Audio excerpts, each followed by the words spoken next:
गुरुजींनी वर्गात विचारले, शिवीची व्याख्या सांगा. गण्या, खूप राग आल्यानंतर शारीरिक इजा न करता मुखावाटे मानसिक इजा करण्याच्या हेतूने निवडलेल्या शब्दांचा समूह जो उच्चारल्यानंतर अगाध शांतीची अनुभूती होते, त्या शब्दसमूहाला आपण शिवी असे म्हणतो. गुरुजी, तुझे चरण कमल पुढे कर बाळा.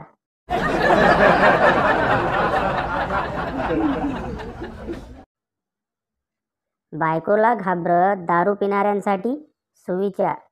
4 क्षण चकण्याचे, बाकी सारे दचकण्याचे.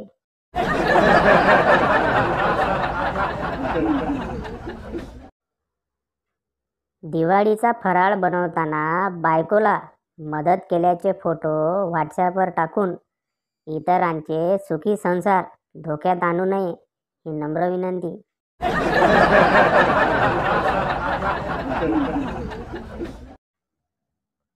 मुलाखतदार, कॅरेक्टर सर्टिफिकेट. उमेदवार, आणायला विसरलो सर. मुलाखतदार, ठीक आहे, काही हरकत नाही. तुमच्या मोबाईलची गॅलरी उघडून दाखवा.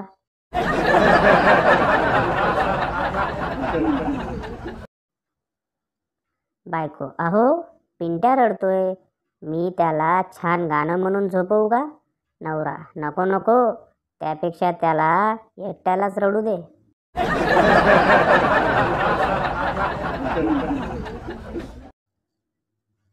टीचर, संगठन में ही शक्ति है का एक अच्छा सा उदाहरण दो.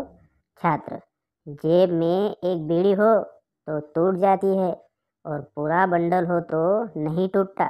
मास्टर जी बेहोश.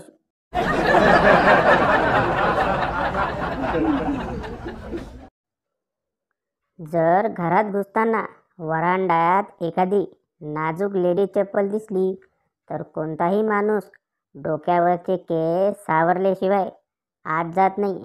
संस्कार हो, आणखी काय.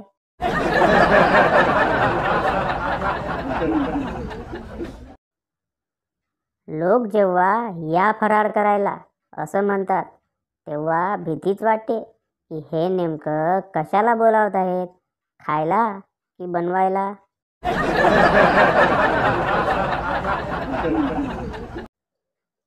यापुढे वेधशाळा पावसाऐवजी उन्हाचा अंदाज पाठवेल असं वाटतंय. येत्या काही दिवसात मध्यम ते तुरळक स्वरूपाचे ऊन पडेल.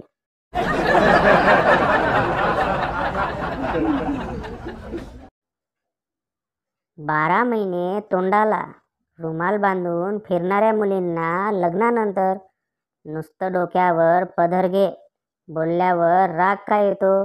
एक चिडलेली सासू.